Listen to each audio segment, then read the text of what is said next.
വരാറായിട്ടുണ്ട്. അത് വിചാരിച്ചിട്ട് അവരെ ഭയപ്പെടുത്തരുത്.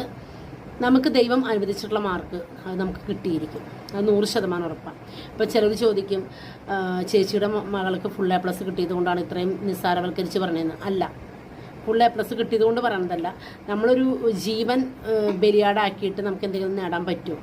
ആ കുട്ടി ജീവിച്ചിരുന്നാൽ മാത്രമല്ല നമുക്ക് മുന്നോട്ട് ആ കുട്ടീനെ പഠിപ്പിക്കാനോ അല്ലെങ്കിൽ ആ കുട്ടീനൊരു വ്യക്തിയായിട്ട്, നല്ലൊരു വ്യക്തിയായിട്ട് നമുക്ക് വളർത്താനോ സാധിക്കത്തുള്ളൂ. അപ്പോൾ അതുകൊണ്ട് നമ്മൾ ഭയപ്പെടുത്തലുകളാണ് കുട്ടികളെ പല കാര്യങ്ങളിലേക്കും എത്തിക്കുന്നത്. ഇപ്പം ഇന്ന് എത്ര കുട്ടികൾ വീട് വിട്ട് ഇറങ്ങി പോയിട്ടുണ്ടെന്ന് ദൈവത്തിന് മാത്രമേ അറിയുള്ളൂ. അപ്പോൾ അവർ കൂടുതൽ ഹരാസ് ചെയ്യാതിരിക്കുക. അവർക്ക് ചിലപ്പോൾ ആ കഴിവിലൂടെ ആയിരിക്കില്ല, വേറെ പല കഴിവുകളും ദൈവം കൊടുത്തിട്ടുണ്ടായിരിക്കും.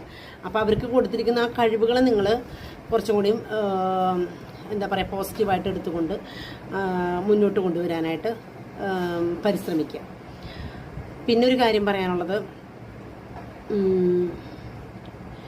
നമ്മുടെ ഇനിയിപ്പോൾ ജയിച്ചു കഴിഞ്ഞിട്ട് ചില പിള്ളേർക്ക് സബ്ജക്റ്റുകൾ എടുക്കുമ്പോൾ അവർക്ക് ചിലപ്പോൾ സയൻസ് തന്നെ എടുക്കണമെന്ന് ആഗ്രഹമൊന്നും ഉണ്ടാവില്ല. ഫുൾ A+ ഉണ്ട് എന്ന് പറഞ്ഞിട്ട് ആ കുഞ്ഞുങ്ങൾക്ക് താല്പര്യമില്ലാത്ത പിള്ളേരെ അത് അടിച്ചേൽപ്പിച്ച് പഠിപ്പിക്കുക, അതത്ര നല്ല കാര്യമല്ല. ചില കുട്ടികൾക്ക് ഇപ്പം നഴ്സാവാൻ തന്നെ ആഗ്രഹം വേണമെന്നില്ല, ഡോക്ടറാവാൻ തന്നെ ആഗ്രഹം വേണമെന്നില്ല.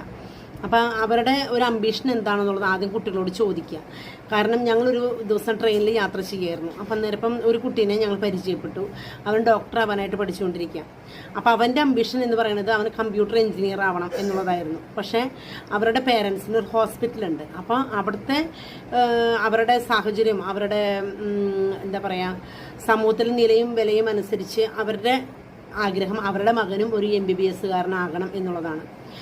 അമ്മ ഒരു ടീച്ചറാണ്, അപ്പനാണെങ്കിൽ ഒരു ഡോക്ടറാണ്. അപ്പോൾ അവരുടെ ആ ഒരു ഇഷ്ടമാണ് അവർ പറയണത്. അവർക്ക് നല്ലൊരു ഹോസ്പിറ്റലുണ്ട്. അവസാനം അവൻ ആ കമ്പ്യൂട്ടർ എഞ്ചിനീയറിങ്ങിന് പോയിട്ട് അവിടെ ചേരാനായിട്ട് ആഗ്രഹിച്ചു. അവിടെ ചെന്ന് അവൻ അഡ്മിഷനും കിട്ടി. പക്ഷെ പേരൻസിൻ്റെ വളരെയേറെ ഉള്ള ബഹളം കാരണം അവൻ എന്ത് ചെയ്തു, അത് ഉപേക്ഷിച്ചിട്ട് MBBS-ന് വന്നിരിക്കുക. 3rd ഇയർ ആയിരുന്നു ആ കുട്ടി.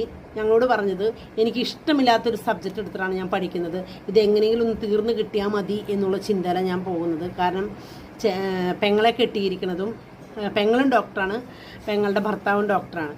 അപ്പോൾ ആ കുട്ടിയുടെ മാനസികാവസ്ഥ ഇപ്പോഴും കമ്പ്യൂട്ടർ എഞ്ചിനീയറായി ജീവിക്കണം എന്നുള്ളതാണ്. അപ്പോൾ നമ്മൾ തല്ലിയമിച്ച് വിടുന്നതിനേക്കാളും നല്ലത് അവരുടെ ഇഷ്ടങ്ങൾക്ക് അനുസരിച്ച് അവർക്ക് ഇഷ്ടമുള്ള ജോലി അവർ തിരഞ്ഞെടുക്കട്ടെ. അപ്പോൾ അതിലവർക്ക് സാറ്റിസ്ഫൈഡ് ആവാനും സാധിക്കും. മനസ്സ് വേറൊരു സ്ഥലത്ത്, ജോലി ചെയ്യുന്നത് വേറൊരു സ്ഥലത്താവുമ്പോൾ എന്തായിരിക്കും അതിൻ്റെ അവസ്ഥ? അത് നിങ്ങൾ മനസ്സിലാക്കേണ്ട ഒരു കാര്യമാണ്. നമ്മുടെ സ്റ്റാറ്റസ് നോക്കിയിട്ടല്ല നമ്മുടെ മക്കളെ വളർത്തേണ്ടത്. നമ്മുടെ ഇല്ലായ്മയും വല്ലായ്മയും കഷ്ടപ്പാടും ദുരിതങ്ങളും എല്ലാം പറഞ്ഞു കൊടുത്തുകൊണ്ട് തന്നെ മക്കളെ വളർത്താനായിട്ട് ശ്രമിക്കാം. അതായിരിക്കും കൂടുതൽ